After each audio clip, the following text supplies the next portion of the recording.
Avec vous sur Sud Radio, trop jeune pour être vieille, je pourrais le dire également, mais c'est Joëlle Goron qui signe ce livre, Trop jeune pour être vieille, petit manuel de savoir rire et profiter de son âge. Ça paraît chez De Noël. Un peu de légèreté ce matin avec vous, Joëlle Goron, donc froufrou. De légèreté et de parlons vrai. Et de parlons vrai, absolument. Donc ça tombe bien sur Sud Radio. Donc froufrouteuse, c'est là qu'on vous a connu, que le grand public vous a connu, que je vous ai connu, oui, il y a 100 ans. Mais ça tombe bien, comme vous êtes absolument plus que centenaire. Et puis vous êtes une très grande scénariste. Voilà. Et vous avez décidé de prendre la plume avec une amie à vous, journaliste, Delphine Appiou, parce que vous le dites dès le départ que vous êtes devenue très très feignante et que vous n'aviez pas envie d'écrire. Donc vous avez fait des séances avec elle qui a mis en forme ce livre très très drôle. Moi je dois vous dire que je l'ai, et c'est vrai, vous pouvez vérifier, je l'ai acheté pour 4 personnes. Oh, que c'est gentil. Oui, non, mais c'est pas parce que vous êtes ma BFF, best friend forever, mais parce que j'ai beaucoup ri et j'ai trouvé qu'au-delà du rire, c'est ce que vous savez faire, c'est-à-dire parler de la société, parler de choses qui peuvent être parfois angoissantes avec légèreté et avec du fond, ce qui était le cas de Froufrou. On était légère, mais on avait du fond. Alors, vous dites votre âge, j'ai 77 ans. Oui, j'ai 77 ans et pourquoi j'ai écrit ce machin avec ma copine Delphine Appiou? Eh bien parce que je trouve que le discours des femmes aujourd'hui est incroyable. Elles ont toutes le popotin entre deux chaises, je dirais. C'est-à-dire entre des constats qui font qu'elles se posent des questions récurrentes. C'est à partir d'un certain âge, elles disent est-ce que je fais vieille? Est-ce que je suis trop jeune pour ça? Est-ce que je suis trop vieille pour? Je trouve pas vraiment de boulot parce que j'ai 50 ans. Est-ce que c'est vrai que c'est parce que j'ai 50 ans? D'un autre côté, on leur parle beaucoup du fait qu'elles sont éventuellement vieilles. Et d'un autre côté, on est dans une société où on va vous demander de travailler jusqu'à 65 ans et on vous trouve trop vieille pour trouver du travail à 50. Donc, il y a une distorsion absolument incroyable entre les images qu'on nous projette de stars, que ce soit Jane Fonda ou d'autres, ou les magazines, elles sont toutes sublimes. À 60 ans, elles montrent leurs culottes, elles ont des cheveux extraordinaires, elles courent comme des folles, elles sont formidables. Et puis, nous, celles qui ont, à partir, disons, de la petite cinquantaine, qui commencent à se dire ah, mais quel âge je fais? Et toi, tu lui donnes quel âge à celle-là? Enfin, je veux dire, c'est une espèce de schizophrénie où je trouve qu'il serait temps d'avoir du bon sens et de remettre les choses à leur place, et plutôt avec gaieté, parce que de toute façon, on vieillit. Va bien falloir se le mettre dans la tête, même si on se fait tirer par tous les bouts, qu'on se fait ravauder tout ce qu'on veut, il y a une réalité, et une réalité intéressante. Vieillir, c'est quand même mieux que de mourir. Oui, c'est vrai. Voilà. C'est vrai. Avec tous les petits inconvénients que ça peut avoir. Donc, je dis, le livre, donc il y a des tests pour savoir si votre mari est récupérable, ça m'a beaucoup fait rire. Le premier adjectif qui vous vient à l'esprit pour le définir, mou, moche ou drôle. Donc ça, mais il y a des choses très concrètes sur les fuites urinaires, sur la sexualité, sur la ménopause, sur les relations avec les enfants qui s'en vont.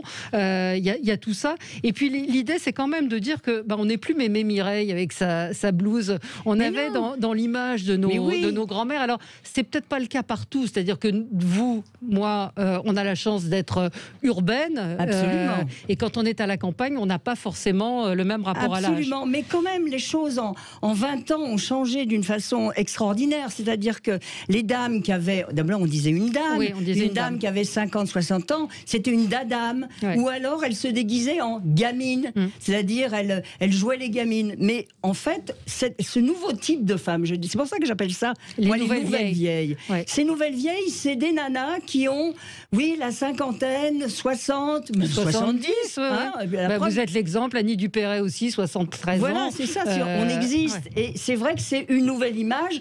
Et c'est tellement une nouvelle image, c'est que les unes et les autres, on est mal à l'aise avec. C'est-à-dire qu'il y a des choses où on n'est pas clair dans notre tête. Je voudrais quand même dire que 50 ans, souvent on me dit, mais à quel âge pour toi on est vieille? Quand est-ce qu'on est vieille? Mais c'est pas à quel âge, il y a une réalité. Qu'est-ce que c'est que, par exemple, 50 ans? Que vous fassiez 10 ans de moins ou 10 ans de plus, 50 ans, c'est le moment à peu près de la ménopause. C'est le moment où les enfants vont quitter la maison. C'est le moment où c'est difficile, c'est vrai, de trouver un nouveau boulot.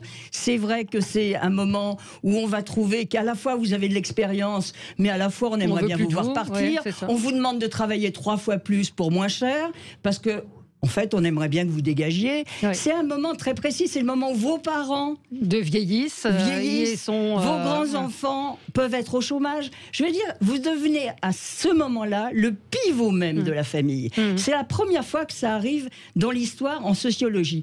Et ça entraîne des tas de choses, en oubliant que... Je veux dire, je peux parler ou oui, allez-y. Non, allez-y, j'y vais. Allez-y, c'est une interview facile. Qu'est-ce que c'est que cette nouvelle vieille? En quoi elle est différente de celle d'avant? En quoi elle est différente? D'abord, elle peut se faire réparer par tous les bouts, je vais dire. Soyons clairs. Elle peut se faire, j'appelle ça ravauder, mais il n'y a pas de honte à se faire picouiller un peu les joues. Bon, on risque de faire ressembler à un poisson-lune, mais voilà. Il y a des risques dans la vie, c'est comme ça. Mais on peut se faire réparer les dents, réparer les oreilles. Les oreilles. Attendez, il y a des femmes qui disent, ou des hommes même d'ailleurs, qui disent « Oh, mais moi je veux pas me faire équiper, je suis pas vieux et tout. » Mais excusez-moi, mais ça se voit de votre petit appareil, il se voit pas d'ailleurs, mais surtout, si vous êtes sourd, je peux vous dire que ça se voit. Et puis votre cerveau, pendant ce temps-là, il ne travaille pas. Quand vous êtes à Noël, vous êtes une tablée de 8 personnes et que celui qui est en bout de table, il parle et que vous l'entendez pas, eh bien, il y a un truc qui va pas. Donc, on peut se faire réparer de partout. Et il faut l'assumer. Il faut l'assumer. Il faut savoir aussi qu'il y a des remèdes. On prend un air, on commence à parler de la ménopause. C'est plus un vilain mot. Je me souviens quand je faisais des papiers, mais même à Froufrou, quand je disais ménopause, oh là là, on avait peur, c'était un gros mot presque. Fuite urinaire, ça existe la fuite urinaire. Bien sûr. Mais oui, mais rigolez pas, Gilles. Bien sûr que ça existe. Et ça se répare, il y a plein de choses. Pourquoi ne pas profiter de tout ça? Bien sûr, c'est ce que. Alors, pour donner un petit peu le ton du livre, vous dites, vous souvenez des obsessions de votre adolescence, un simple bouton d'acné pouvait vous désespérer au point de vous faire décréter que votre vie entière était un désastre. Aujourd'hui, vous échangeriez bien 17 furoncles contre un seul de vos bobos, et ce n'est pas le choix qui manque. Alors faisons la liste des petits mots comme la vue qui baisse, la cornée qui se floute, l'ouïe qui s'expatrie, la hanche qui se déboîte, les articulations qui gonflent, la vessie qui se la joue perso, la ménopause qui s'installe. Bref, voilà, il faut. Et puis bon, il y a effectivement il y a des avantages à être vieux, vieille plus précisément. Et puis il y a évidemment aussi des choses qui nous tombent dessus. Donc vous dites pour perdre du poids, il suffit plus de limiter le pain, le vin et le fromage. Il faut carrément arrêter de manger. Mais oui, c'est vrai. Alors ça me fait beaucoup rire. On découvre que le gras peut émigrer jusque sous nos omoplates. Bizarre cette sensation qu'il y a quelqu'un derrière nous sous la douche quand on se lave. Bon, beaucoup de choses qui sont assez drôles. Passé 23 heures, on ne pense qu'à notre lit et ce n'est plus nous qui regardons la télé, mais la télé qui nous regarde. Bref, il y a beaucoup de choses, mais il y a toute une liste d'avantages. Vous évoquez... Mais vous savez qu'il y en a un capital. C'est que quand on prend de l'âge, on commence à oser dire ce qu'on pense pour de vrai. C'est-à-dire le nombre de fois, regardez au restaurant par exemple, il y a quelqu'un, le garçon apporte le plat, il vous a apporté un plat qui vous a pas plu du tout. Et normalement dans toute votre vie, quand on vous disait alors c'était bon, ça vous a plu, vous disiez complètement paniqué. Oh oui non, merci, c'était délicieux et tout. Eh bien non, il y a un moment où vous dites ben non, c'était pas bon. On assume des choses. Et ça fait du bien. Ne pas connaître les noms des stars d'Instagram et s'en foutre complètement et se foutre d'Instagram tout simplement. Mais oui. C'est vrai que c'est. Alors vous évoquez aussi le remariage, le sexe quand on est en couple, quand on n'est pas en couple. Il y a beaucoup de choses effectivement. Et puis le fait d'être grand-mère, qu'est-ce que c'est que d'être une grand-mère aujourd'hui? Je vais vous dire, ça n'a pas grand-chose à voir avec avant. C'était quoi une grand-mère? C'était grand-mère confiture, grand-mère qui était disponible à toute heure et tout. Aujourd'hui, les grand-mères, il y a différentes sortes de grand-mères. Il y a des grand-mères qui n'ont pas forcément envie de faire du gardiennage à longueur de semaine parce qu'elles ont envie d'aller crapahuter au Maroc, elles ont envie de faire les folles avec leurs copines. Et puis, il y a aussi, quand vous êtes grand-mère, il y a un tout petit enfant qui va apparaître. Et votre fille va devenir une autre personne.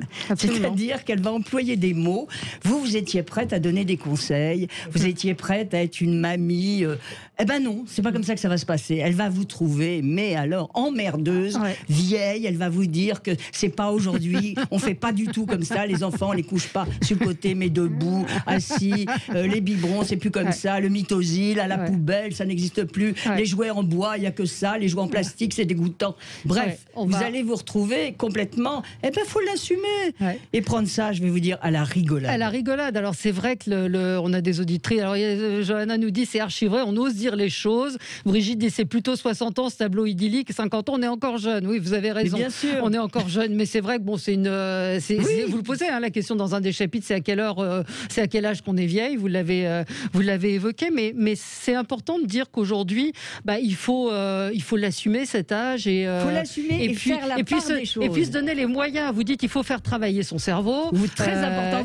Vous voulez toutes faire de la gym, du yoga, tout ça, c'est bien. Mais les neurones aussi, ça se travaille. Pour pas qu'on vous traite de vieille, si vous avez les neurones qui font une bonne gymnastique, croyez-moi, ça passe bien. Alors voilà. Alors il nous dit c'est fou comme le corps joue sur notre mental. L'un ne devrait pas être la condition de l'autre. Marie-Hélène rigole en disant c'est vrai. En plus, moi je vous conseille ce livre. Il est jaune pétant. Joël est en rouge avec un gant bleu parce que vous peignez effectivement. Vous taguez. D'accord. Petit manuel de savoir-rire et profiter de son âge. Franchement, vous allez passer un bon moment. Je pense que ça s'adresse plutôt aux femmes qu'aux hommes, mais comme c'est les femmes qui achètent les livres, ça tombe plutôt bien. Et amour, sexe, travail, santé, look, parce que vous parlez de la mode. Très important le look. Très important, le col Claudine. C'est compliqué de s'habiller à un certain âge. Voilà. On ne sait plus quoi se mettre. La jupe sous le mollet ou au genou, le tailleur jupe assorti, le col Claudine, les bottes à lacets ou à franges, bref. Une règle, je peux la dire pour l'habillement. Quand on vieillit, on cache ce qui est moche et on montre ce qui est encore beau. Voilà. Donc plutôt, il reste des choses ou pas il reste des choses belles. Ah oui, mais bien sûr, il y a toujours un truc qu'on peut montrer. Bon, mais pas le reste. Pas le reste. Voilà, vous saurez tout en lisant ce livre. Trop jeune pour être vieille, petit manuel de savoir-rire et profiter de son âge. Joël Goron, c'est paru chez De Noël. Merci d'être venu sur Sud Radio pour parler vrai. Et ce livre parle vrai. Voilà. Et merci Valérie de parler vrai. Merci Joël. Catherine nous dit 62 ans, 3 petits-enfants, jamais été vraiment au taquet de la même.